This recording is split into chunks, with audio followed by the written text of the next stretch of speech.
All right, this is a little brief video on what is a parabola. Okay, so when we first are introduced to graphs, we see graphs that look a little like this. Okay. So the slope of my graph is 2. Every time I go across one step, I go up 2 steps. So from 0, 5 to, I guess it wants me to go to a nice corner. That should be, all right, we can try that one. All right. Okay. Every time I go across one step to the right, I go up 2 steps. That's where that 2 comes from. The 5 comes from intercepting at the number 5. So that's a linear graph because when I see it, no matter how far I zoom out, I always get a straight line.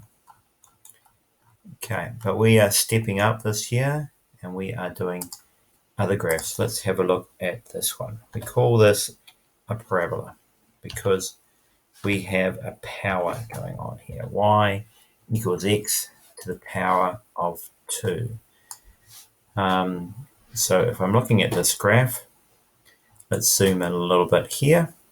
So 1 squared, 1 times 1 is 1. 0 times 0 is 0. 2 times 2 is 4.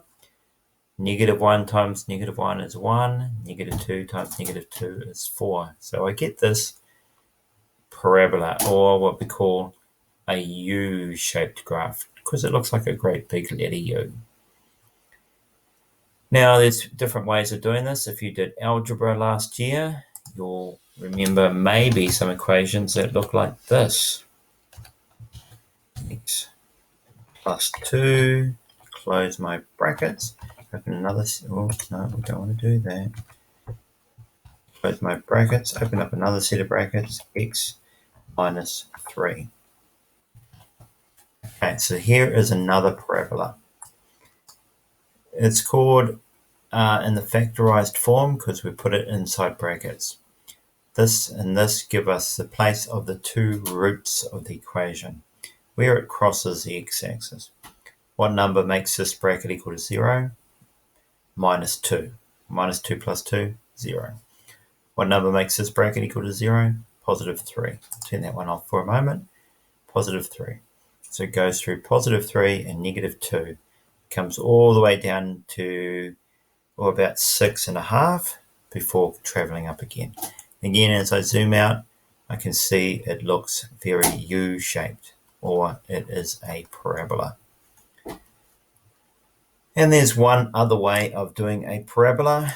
We will do another equation where if I was in level 1 algebra, I could expand something like that out.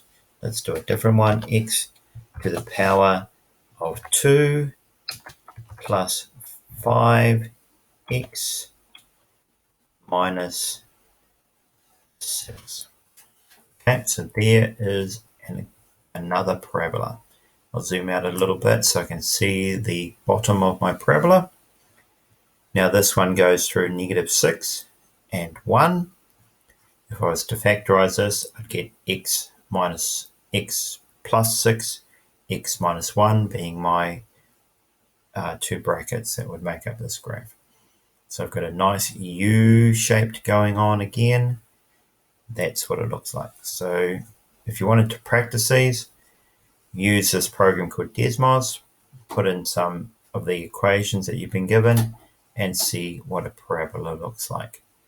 Parabolas are everywhere around us. If I zoom into this little bit down here, that is the shape of every single sky dish that you've got out there. Every single radar dish uses this shape because when light bounces off a parabola, it hits a central focus point. So sound rays come in, they hit a central focus point.